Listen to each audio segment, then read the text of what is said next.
Peter, welcome to the show. Thank you. Thanks for having me. So tell me about Gwella. It looks like you're launching a few brands underneath the Gwella name. Give me a little bit of context about in general, but also why you chose to come out of the gate with more than one brand. Yeah, so Gwella is essentially a kind of house of brands. We're building out a few different brands that help people with their health and wellness, be it mental cognition or physical health, or on the psychedelic side, transformational health. We're interested in the mushroom as a kind of old but new ingredient that we can take, look at what it does, and then apply it to interesting use cases. So for example, our first product, Mojo, has 4 mushrooms in it, as well as a bunch of kind of other botanicals and nootropics. And it's essentially a kind of energy or focus gummy that gives you long-lasting energy, say 6 to 8 hours, helps you focus, gives you clear thinking. We actually designed it to be like a kind of a mini microdose. That's what our science team wanted it to be, to start with a kind of legal platform for that. But essentially, that product represents what we're trying to do generally, which is take these interesting ingredients, work out what they can do, and then build out products that actually solve that problem. How did you go about formulating Mojo?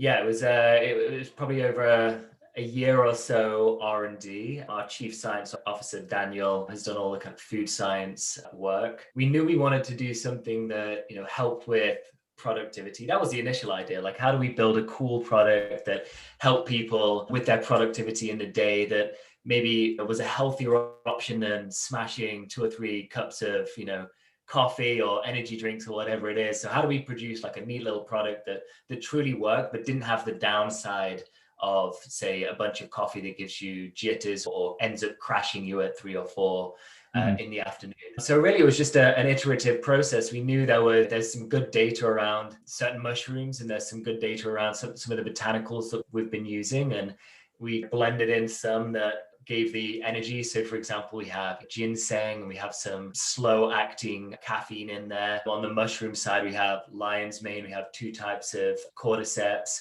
and we have some kind of nootropics. And so it's really, and theanine to level people out. So it's a bunch of stuff all in there to provide the boost, but do it in a very clean way. And like I said, it was a good year of back and forth and iterations. I remember trying the first gummy, and it was pretty intense. I was like mainlining espresso, and not the most pleasant experience, but we've been tinkering and dialing, and we've got it to a place that I'm super happy with. And we've probably got it into the hands of at least 2,000, 3,000 people now, and we've gathered a bunch of data and feedback along the way. But the latest iteration that's about to go live has been tested on a bunch of people, and we're still gathering feedback on it, but we're really happy where it's at.